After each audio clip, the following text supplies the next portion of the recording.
Bienvenue à tous dans ce nouvel épisode de 5 théories. Aujourd'hui, on parle de Bob l'éponge, alors c'est parti. Et si l'histoire de Bob l'éponge était remplie de signes que vous n'aviez jamais vus avant, prouvant que toute cette histoire a en fait un caractère sexuel? Bikini Bottom signifie le fond du bikini. Selon cette théorie, la ville se trouverait donc à l'intérieur d'un vagin. En plus du nom de la ville, il est bon de rappeler que les araméennes hébraïques utilisaient, sur le conseil du rabbin, une éponge placée dans le vagin qui empêchait le sperme d'atteindre l'utérus. Les éponges étaient souvent utilisées pour la contraception. Bob serait donc une éponge contraceptive. Ceci expliquerait alors pourquoi il aime tant chasser des méduses.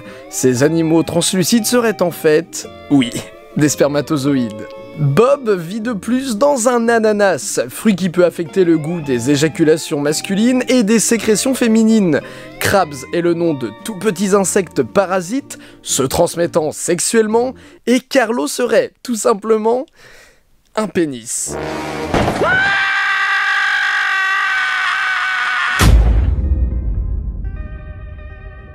Parce qu'on aime bien les dramas et les délires qui partent trop loin, il faut absolument que je vous parle de ça. Tout comme Tinky Winky, rappelez-vous, Bob serait homosexuel et voudrait convertir les jeunes enfants regardant le dessin animé à sa sexualité. Sa sexualité qui serait dangereuse et malsaine. Tout ceci par des travaux de la psychologue Irina Medvedeva, selon laquelle ce type de dessin animé représente une réelle menace pour les enfants et vise à la destruction de la famille. Bob l'éponge serait homosexuel parce qu'il tient régulièrement la main à son meilleur ami Patrick, une étoile de mer rose avec lequel il regarde la série L'homme sirène et le garçon bernacle. Enlevez aussi le R de Gary et vous avez le mot gay. L'Ukraine, suite à ce rapport, a donc jugé Bob l'éponge ennemi numéro 1, essayant même jusqu'à l'interdire. Aux États-Unis aussi, plusieurs groupes évangéliques ne voient dans le dessin animé qu'une vaste propagande de Satan, encourageant l'homosexualité considérée comme une maladie, voire une abomination. Bob l'éponge critique en plus très souvent la société américaine et ne serait donc pas en adéquation avec les bonnes mœurs du pays. Hillenburg, créateur du show, continue d'affirmer après toutes ces années que Bob est asexuel. Il se reproduit en bourgeonnant comme le font les véritables éponges de mer. Débat tranché. Enfin, pas pour l'Ukraine et certains groupes religieux.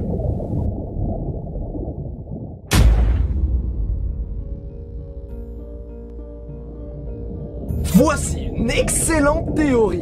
Bob aurait une origine divine.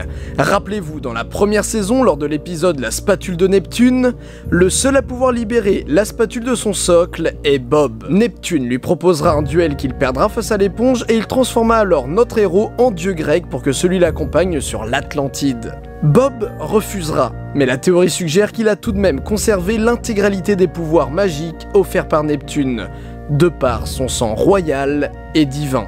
En effet, car quand il a retiré la spatule, il n'était pas un dieu, et ceci prouverait que Neptune n'aurait pas offert des pouvoirs à Bob, mais les aurait juste activés. Premièrement, nous savons que Bob sait faire revivre des personnages. Or, c'est exactement ce que Poséidon fait lorsqu'il ressuscite Patrick. Deuxièmement, Bob sait créer la vie. Aucun autre personnage ne fait ça dans la série. Pourquoi et comment ?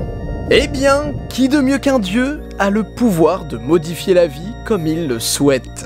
Troisièmement, pensez à tous ces trucs chelous que sait faire Bob à travers les épisodes.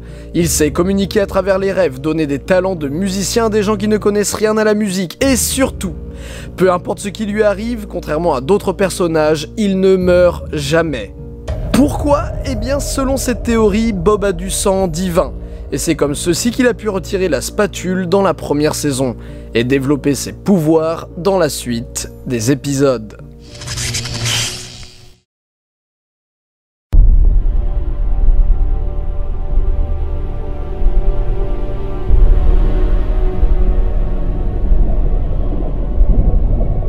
Le burger du pâté de crabe est cuisiné avec une recette secrète que Monsieur Krabs conserve dans un coffre. Cette recette est un héritage de famille.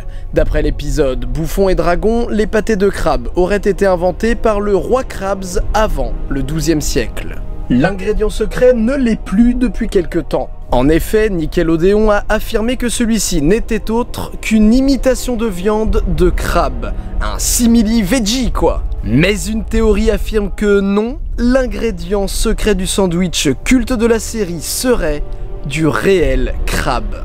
Et plus que ça encore, Monsieur Krabs serait un meurtrier. Premièrement, le restaurant du crabe croustillant ressemble étrangement à un réel piège à crabe que l'on utilise à la pêche.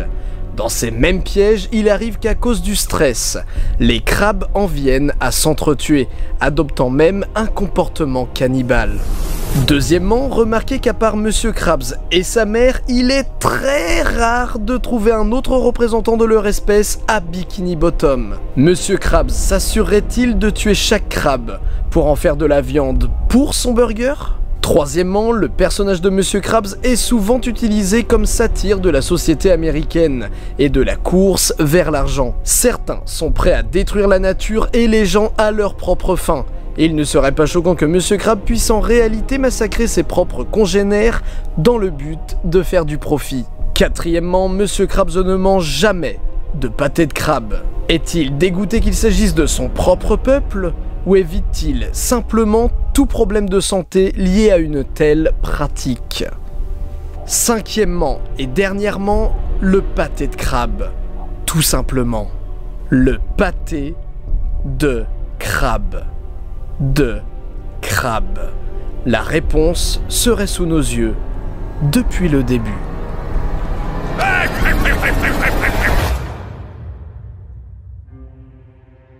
Fire.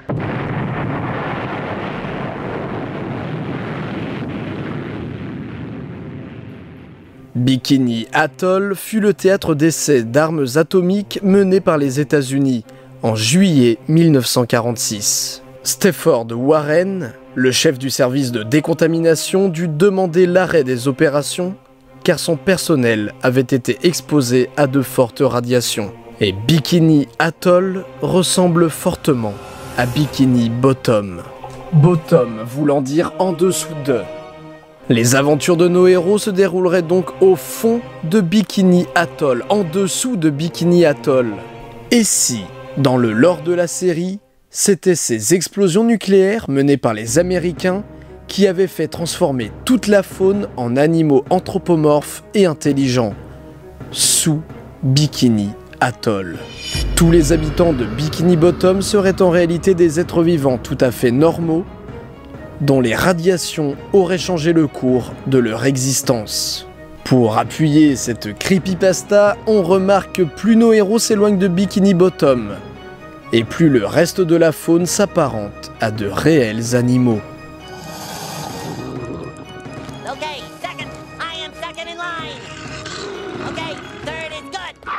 Comme si les radiations avaient eu un rayon de quelques kilomètres. Et plus on s'éloigne de cette zone, plus on retrouve la vie, telle qu'elle l'a toujours été. Je suis désolé, je n'ai vraiment plus d'oxygène. C'était Didi Chanduidoui, à la prochaine pour de nouvelles théories.